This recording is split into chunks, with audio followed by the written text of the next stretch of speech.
오늘 저희들이 읽을 말씀은 고린도전서 1장 26절부터 31절에 있는 말씀입니다. 형제들아 너희를 부르심을 보라. 육체를 따라 지혜로운 자가 많지 아니하며 능한 자가 많지 아니하며 문벌 좋은 자가 많지 아니하도다. 그러나 하나님께서 세상에 미련한 것들을 택하사 지혜 있는 자들을 부끄럽게 하려 하시고 세상에 약한 것들을 택하사 강한 것들을 부끄럽게 하려 하시며 하나님께서 세상에 천한 것들과 멸시받는 것들과 없는 것들을 택하사 있는 것들을 폐하려 하시나니 이는 아무 육체도 하나님 앞에서 자랑하지 못하게 하려 하심이라. 너희는 하나님으로부터 나서 그리스도 예수 안에 있고 예수는 하나님으로부터 나와서 우리에게 지혜와 의로움과 거룩함과 구원함이 되셨으니 기록된 바 자랑하는 자는 주 안에서 자랑하라 함과 같게 하려 함이라. 아멘. 집사님 이 슬라이드를 한번 봐주시면 좋겠네요.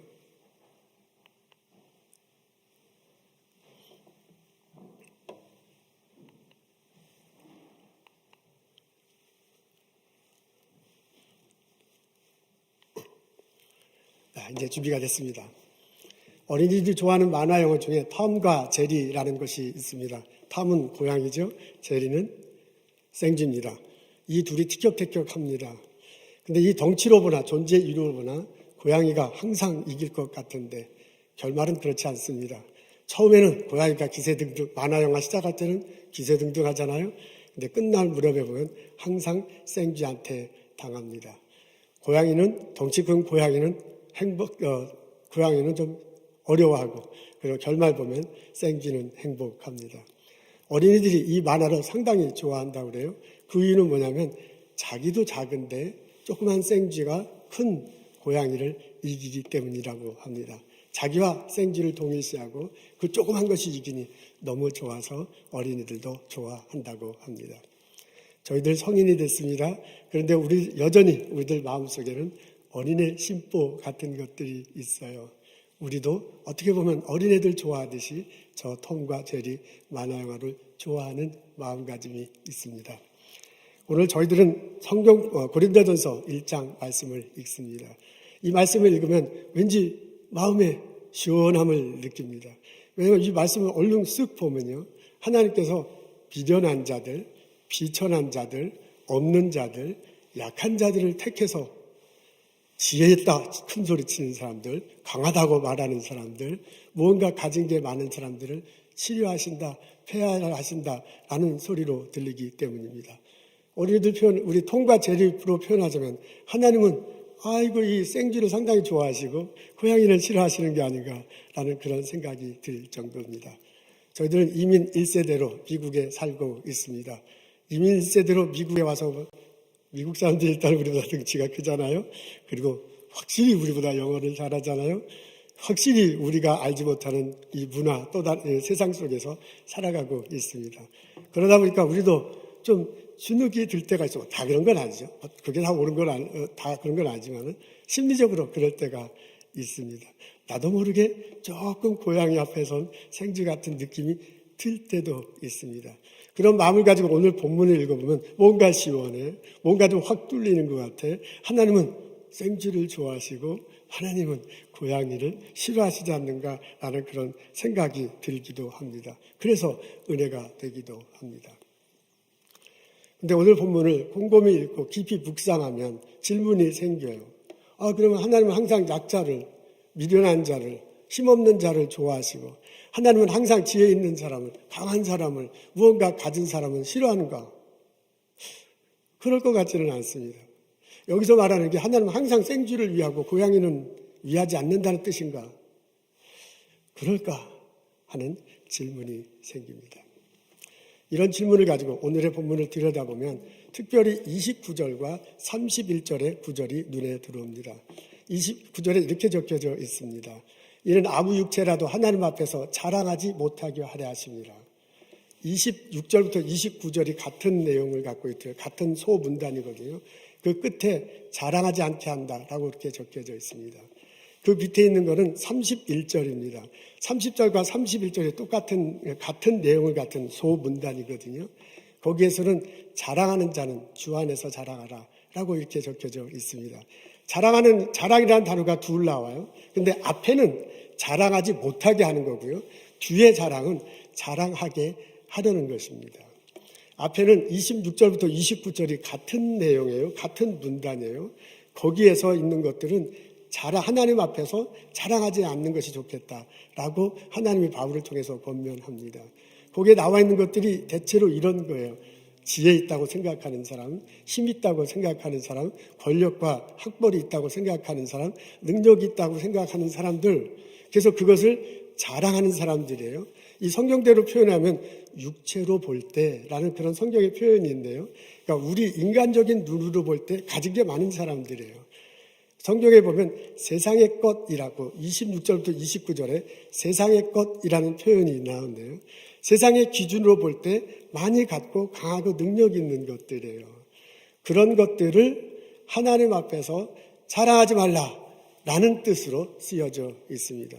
만일 그런 것들을 인간의 눈으로 볼 때 많이 가진 것들, 세상의 기준으로 볼 때 나보다 능력 있는 것들, 그런 것들을 하나님 앞에서 자랑한다면 하나님이 오히려 지혜 없는 미련한 것들을 택하고 오히려 약한 것들을 택하고 오히려 능력 없던 것들을 택해서 그 사람들을 패하게 하겠다라고 말하십니다.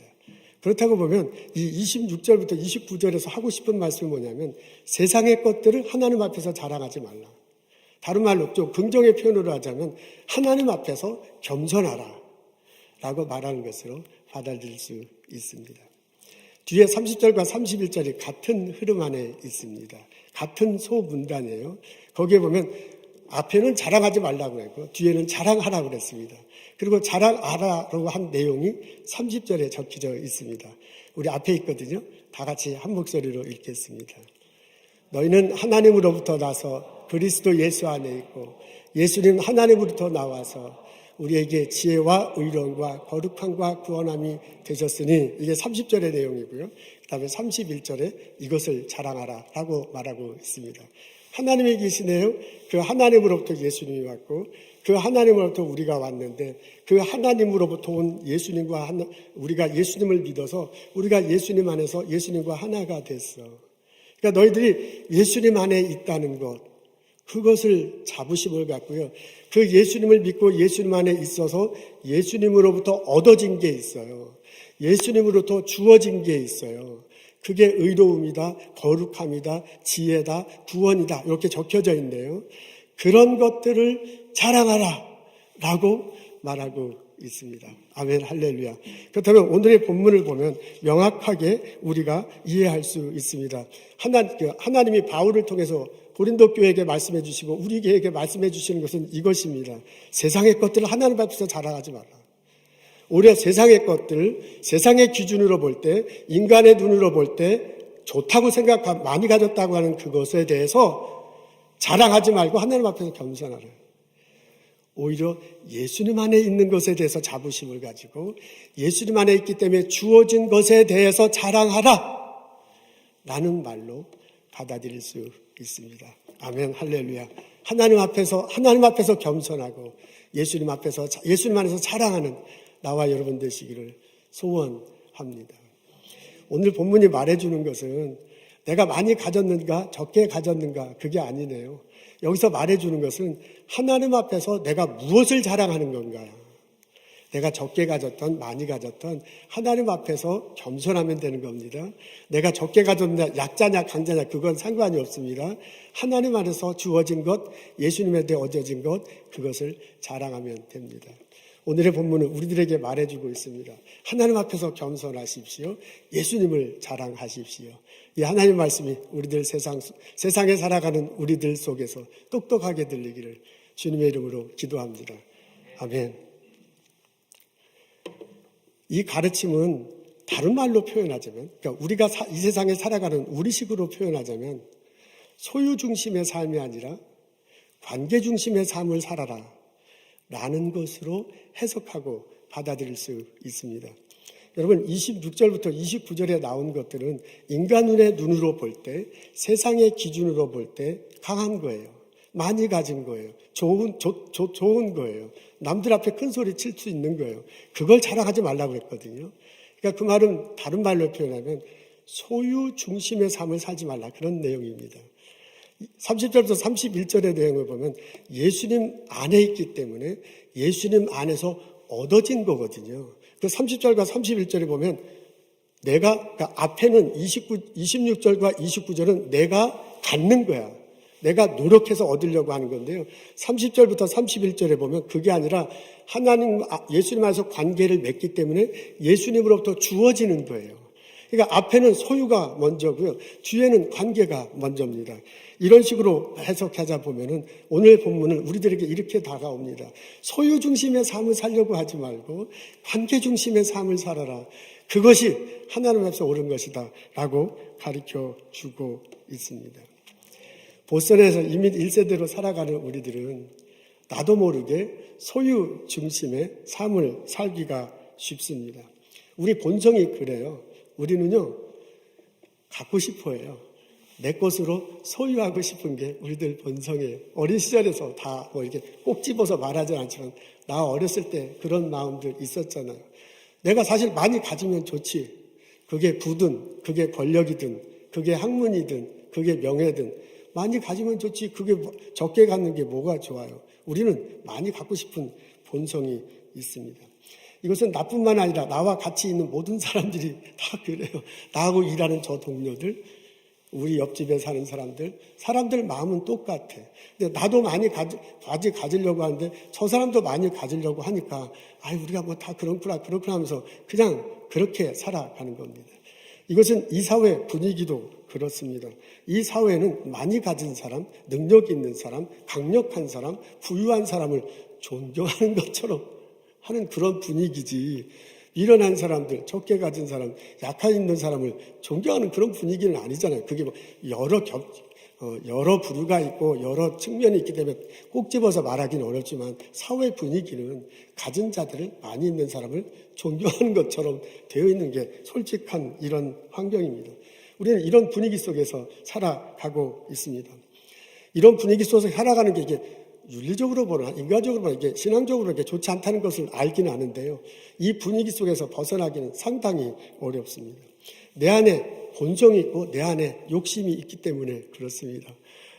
적게 가져야지, 간소하게 살아야지. 말은 그렇게 하지만 이 본성이, 욕심이 그 허락하지 않아요. 자꾸만 더 갖고 싶은 게 우리들의 솔직한 심정이야. 근데 이게 그 욕심이 한이 없어, 만족함이 없어. 어느 정도까지 가져야 되는지 그것을 분간하기도 참 어렵습니다. 우리는 사회 속에서 다른 사람들과의 관계 속에서 비교되고 있습니다. 그리고 경쟁하고 있습니다. 우리 보스턴에서는 전 세계에서 가장 우수한 사람들이 와서 사는 지역이야. 이러다 보니까 내가 공부하고 내가 연구하고 내가 일하고 얻은 것들 있잖아요. 이것과 다른 나라에서 온 사람들과 하고 비교돼, 경쟁돼. 이러다 보니까 어느 정도까지 내가 얻는다는 것에 대해서, 어느 정도까지 쌓는 것에 대해서 이게 서로 안 되는 거야. 이게 막 비교하다 보니, 경쟁하다 보면 점점점 깊어집니다. 우리들을 사는 사회는 쟁취한다 혹은 뺏긴다라는 그런 기분이 듭니다. 내가 열심히 연구하고 내가 열심히 일을 해서 이 정도 얻은 게 다른 사람은 나 때문에 잃을 수도 있거든요. 그 거꾸로 저 사람이 열심히 일해갖고 내가 내 것을 잃을 수 있거든요. 그러니까 이 사회는 쟁취하고 뺏고 뺏는 그런 분위기 속에 있어요. 이러다 보니까 생각은 이러면 안 되는데, 소유중심의 삶을 하면 안 되는데 라고 말을 하지만 내 본성이, 사람들과의 관계가, 그리고 이 분위기 속에서 그것을 유지하며 살기는 굉장히 어려워요. 그래서 나도 모르게요, 많이 가지려고, 소유하려고 애를 씁니다. 그래서 소유가 많이 됐으면 자부심을 느낍니다. 내가 이만큼 스몰 비즈니스에서 이만큼 부를 쌓았어. 내가 열심히 공부해서 이 정도를 갖고 있어. 내 연구 결과가 이 정도야. 나도 이만한 권력이 있고요. 나도 이만한 학벌이, 성경에는 문벌이 좋다고 그랬거든요. 우리 식으로 하면 내가 이 정도 빽이 있어. 라는 거를 나도 모르게 자부심을 갖고요. 나도 모르게 자랑하고요. 나도 모르게 그것을 얻으려고 그것에서 오는 힘으로 살아가고 있습니다. 오늘 우리 고린도전서 1장의 말씀을 읽습니다. 이런 내 마음, 이런 인간관계 속에서 나의 태도, 이런 사회 속에서 죽지 않고 살아남고 발버둥 치는 나의 모습 속을 볼 수가 있습니다. 그러면서요, 하나님이 바울을 통해서 우리에게 말해주는 소리가 땅땅땅 종치는 소리로 들려. 내 마음속에 땡땡땡 종을 쳐줘. 내 귀에 땡땡땡 종을 쳐줘. 너는 소유 중심의 삶을 살려고 하고 있어요. 우리들은 어떻게 하든 뺏기지 않고요. 어떻게 하든 얻으려고 하겠어요. 우리들은 어떻게 하면 그 얻은 걸 가지고 자랑하려고 애쓰며 살아가고 있어. 그러나 우리들에게 땡땡땡 종을 칩니다. 소유 중심의 삶이 아니라 예수님과의 관계 중심의 삶을 살아야 할 것이다.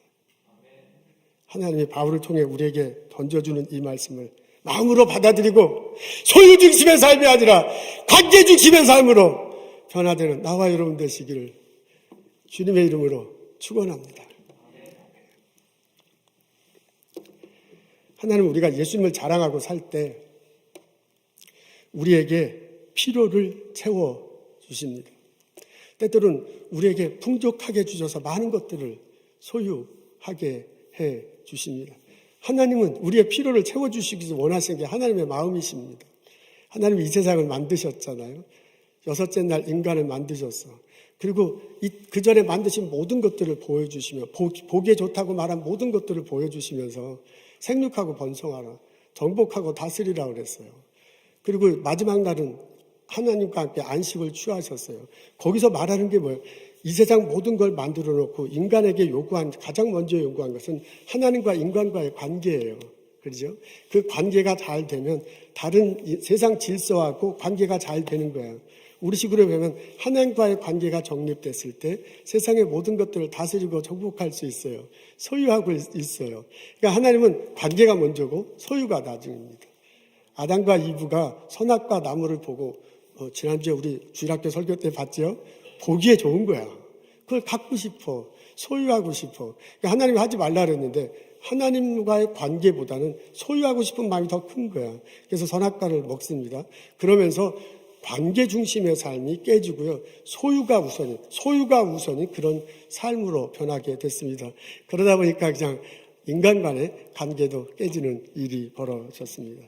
여러분 구약을 쭉 읽어보면 하나님께서 계속 말씀하시는 것은 하나예요. 여호와께로 돌아와라. 너희들이 나와의 관계가 가장 중요하다. 그렇게 될 때 이 세상 것들이, 세상의 것들이, 세상의 기준으로 볼 때 좋은 것들이, 인간의 눈으로 볼 때 좋은 것들이 너희 안에서 같이 질서를 이루며 평화를 누리며 살 것이다. 그게 구약의 핵심 가르침 중에 하나예요. 근데 이스라엘 백성들 그렇게 하나님께로 돌아오지 못하잖아요. 우상 섬기고 세상의 것들에 취해서 삽니다. 이스라엘 백성들이 바벨론의 포로로 잡혀가요. 그런 결과로 나중에 여러 예언자를 통해서 말씀해 주세요. 에스겔을 통해서 말씀했어요. 너희들 다시 고향 땅으로 돌아올 것이다. 그때 하나님이 말씀하신 거 뭐냐면 너희들 결국 여호와 나 앞에 올 것이다. 나와의 관계를 정립하게 될 것이다. 그런 내용을 말씀해 주십니다. 에스겔 36장 보면 이래요. 사막을 건너는데 너희들 그냥 사막 건너서 고향 땅에 돌아오거든요. 사막 건너서 고향 땅 돌아오도록 너희들 내버려 두지 않겠다요. 하나님께서 이슬을 내려주셔. 그래서 너의 죄를 정결케 하세요. 하나님께서 물을 내려주셔서 너의 마음을 깨끗하게 하세요. 그리고 너의 영혼, 너의 굳은 마음을 부드럽게 해주신대요. 그리고 너의 영을 새롭게 해주신대요. 너에게 성령을 부어주신대요. 그게 무슨 말이에요? 지금 바울의 표현에 의하자면은 하나님과의 관계를 정립하는 거예요. 예수님 안에 있게 하고요. 하나님 안에 있고 하나님께서 얻어진 것을 감사하며 살게 만들겠다. 그런 얘기입니다. 이스라엘 백성들이 예루살렘에 돌아왔습니다. 그러면서 돌아왔을 때 모종을 얘기하잖아요. 성전을 다시 짓게 될 거다. 너희들이 성벽을 다시 세우게 될 것이다. 그 안에 집들을 지으며 살게 될 것이래요. 성벽 바깥에 밭이 있지요. 밭이 있어요. 푸른 초장이 있어요. 논에 곡식이 맺히게 될 것이고 과일나무를 심어. 근데 그 곡식이 막 맺히고 과일나무가 주렁주렁 열리는 거야. 푸른 초장에 그 짐승들을 기우게 되는데 막 짐승들이 낳고 막 아주 활발해지는 거예요. 주변에 지나가던 사람들이 보면 놀랍니다. 아니 예전에는 황폐했던 땅인데 어떻게 저렇게 풍족해졌는가. 예전에는 무너진 성벽이 다시 재건됐는가. 깜짝 놀라는 일이 벌어질 거라고 말합니다. 여러분 에스겔 36장에 이스라엘 백성들에게 해준 그 비전이에요. 그것을 우리 바울의 용어로 표현하면 너희들이 하나님과의 관계가 바라질 때 세상의 것들을, 세상에 귀하고 다한 것을, 인간적으로 볼 때 귀한 것들을 풍족하게 해주실 거다. 그런 말입니다. 관계가 먼저고 소유가 먼저인 말씀으로 우리가 받아들일 수 있습니다. 여러분 이 깨달음이 우리들 삶 속에 있기를 주님의 이름으로 소원합니다. 예수님을 믿고 예수님 안에 있는 것에 대해서 자부심을 가지십시오. 하나님 앞에서 내가 뭘 가졌다고 자랑하지 마시고 겸손하지 마십시오. 겸손하십시오. 그때 하나님 우리들 삶에 개입하셔서 우리들을 정결케 하시고 우리 삶을 축복해 주실 줄로 믿습니다. 예수님 안에 있어서 내가 의롭게 됐습니다. 내 죄가 용서되고 내가 의롭다 하심을 입었습니다. 그 예수님 때문에 내가 이 세상에 거룩하며 살아갈 수 있어요. 그 예수님 안에서 얻은 지혜 때문에 그 지식을 가지고 내가 이 세상에 살아갈 수 있습니다. 예수님 때문에 내가 내 영혼이 건강하고 힘있게 살아갈 수 있습니다. 그 하나님이 예수님을 통해서 우리에게 많은 것들을 허락하십니다. 내 건강 하나님께서 주신 거예요. 내 가정, 남편과 아내와 남편, 아들과 딸들 하나님께서 허락하신 것입니다. 나에게 은사를 주셨잖아요. 나에게 스몰 비즈니스를 열고 스몰 비즈니스를 활발하게 할 수 있는 그런 열정과 경험을 허락하셨잖아요. 나에게 지식을 주시고 지혜를 주셔서 공부하게 하시고 그리고 연구소에서 연구하게 하셨습니다. 학교에서 가르치게 하셨습니다. 나에게 잡에 대한 열정을 주시고 허락하셔서 지금 직장에서 일할 수 있는 거예요. 우리가 코로나 사태로 인해서 어렵지만 힘들지만 다 같이 이렇게 힘든 상황이지만 분명한 것은 하나님께서 허락하시고 분명한 것은 하나님께서 주셔서 내가 이 시간에 이 자리에 있고요. 이것을 가지고 있고 이것을 누리고 있고 이것 때문에 사람들로부터 좋은 관계를 하셨어요. 이런 것 때문에 남들로부터 존경받는 것도 있잖아요. 이것 때문에 내가 자부심을 가지고 있는 거 있잖아요. 내가 가진 것은 내가 누린 것은 하나님이 예수 안에서 나에게 주신 것입니다. 그 하나님 앞에 겸손하십시오. 예수님을 자랑하며 사십시오. 하나님이 우리들 삶에 개입하셔서 우리를 이끌어 가시고 축복하실 줄로 믿습니다. 이 깨달음이 우리들 삶 속에 일어나기를 주님의 이름으로 축원합니다. 하나님은 우리들이 예수님을 자랑하며 하나님은 우리들을 예수님을 자랑하며 살고 하나님은 우리들이 하나님을 섬기고 하나님 앞에 겸손하고 예수님을 자랑하며 살기를 원하십니다. 그리고 하나님은 그런 우리들을 사용하셔서 이 세상을 변화시키기를 원하십니다. 모세가 120세를 살았다고 해요. 근데 이제 그 삶을 세 단계로 나눌 수 있습니다. 1살부터 40살까지 모세는 애굽 궁정에서 자랐습니다. 왕국 밑에 서서 자라서 누구보다도 탁월한 공부를 할 수 있었고 많은 경험을 할 수 있었습니다. 40세가 됐을 때 뭔가 자기가 할 수 있을 것 같아요. 내세울 게 많잖아요. 보여줄 게 많잖아요. 가진 게 굉장히 많아요. 그래서 이스라엘 백성을 이끌어 나가서 하나님의 뜻을 실천할 수 있을 것 같습니다. 시도했는데 안 됐어요. 실패해가지고 오히려 도망가는 신세가 됐습니다. somebody, 내가 뭔가 가지고 있다, 내가 능력이 있다라고 했던 그 삶은 실패하고 말았습니다. 40년 동안 광야에서 살았습니다. 양치는 목동으로 아무도 그 사람이 누군지 알지만 아무도 그 사람이 누군지 관심도 없어. 그 사람은요 모래사막에서 양치는 존재일 뿐이야. 가진 것도 배운 것도 관계도 능력도 비전도 아무것도 없는 사람이에요. 노바디인 그런 상황입니다. 80세 되었을 때 하나님이 나타나시잖아요. 내가 너를 불러서 이스라엘을 이끌어 가겠다. 깜짝 놀래갖고 무슨 소리입니까? 나는 못합니다. 나는 능력 없습니다. 말도 하지 못합니다. 내가 가진 것도 없는데 지금 무슨 세상 돌아가는 것도 모르는데 나 어떻게 하는지 모릅니다. 그러니까 자기는 노바디인 걸 알아요. 예전에 썸바디였어. 근데 지금은 노바디야. 오이, 내가 그런 일을 어떻게 해. 근데 하나님 그때 부르잖아요. 그리고 내가 너를 보내겠다 하잖아요. 능력으로 함께 준다고 하잖아요. 형을 함께 돌려보내잖아요. 그리고 애굽에 가서 이스라엘 백성들을 끌어오게 합니다. 그래서요 모세의 의중과는 상관없이 모세를 가스바디 하나님이 이끌어주는, 하나님이 원하는 삶으로 살게 하셨습니다. 그 모세로 인해서 이스라엘 백성이 애굽을 나와서 시내 광야를 지나고 가나안 땅을 들어가 하나님의 뜻을 이루고 그리고 풍성한 삶을 살아갈 수 있었습니다. 하나님은 나와 관계를 맺어줘. 하나님은 내가 하나님 앞에서 겸손하고요. 하나님은 내가 하나님 앞에서 예수님을 자랑하며 살게 하기를 원하십니다. 그런 나에게 은사를 주시고 그런 나에게 많은 것들을 허락하십니다. 그리고 나에게 허락한 그것을 가지고 이 세상을 변화시키길 원하십니다. 이 세상을 예수님의 뜻을 전하길 원합니다. 이 세상에 하나님 보시기 아름다운 것, 이 세상에 우리 모두가 평화를 누리며 이 세상에 하나님을 중심으로 질서 있는 삶을 살아가기를 원하십니다. 그래서 나를 이곳에 보스턴에 보내시고, 그래서 나의 일터에 보내시고, 그래서 나의 학교에 보내시고, 그래서 나의 일터에 보내셨습니다. 하나님은 나를 통해서 이 땅을 변화시키기를 원하십니다. 하나님 앞에서 겸손하십시오. 예수님을 자랑하고 사십시오. 하나님이 우리의 부족한 것을 채워주실 것입니다. 우리에게 풍성하게 필요하면 소유하게 하실 것입니다. 하나님은 우리를 통해서 세상을 변화시킬 것입니다. 이 세상이 하나님 나라로 만드는데 우리를 사용하실 것입니다. 하나님 처음 이 세상을 만들었을 때 고양이하고 생쥐는 그렇게 막 연락에 싸우지 않았을 거야. 덩치 큰 고양이도 조그만 생쥐 잘 보살폈고 조그만 생쥐도 덩치 큰 고양이와 함께 행복하게 재밌게 살았을 것입니다. 그냥 사람이 뒤틀는 바람에 이 세상도 뒤틀려 버렸습니다.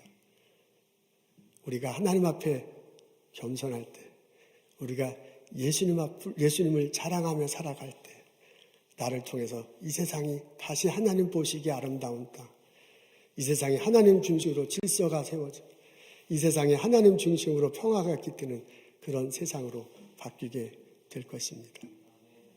하나님 앞에 겸손한 나, 예수를 사랑하며 사는 나와 여러분 되시기를 주님의 이름으로 축원합니다. 하나님 앞에 내가 겸손할 수 있도록 도와주시고 사람들 앞에서 예수님을 자랑하며 살아갈 수 있도록 인도하여 주옵소서. 나를 통해서 주님의 뜻이 전해지게 하시고 이 나라가 세상 하나님 보시기에 아름다운 나라가 될 수 있도록 사용하여 주옵소서. 예수님 감사합니다. 예수님 이름으로 기도합니다. 아멘.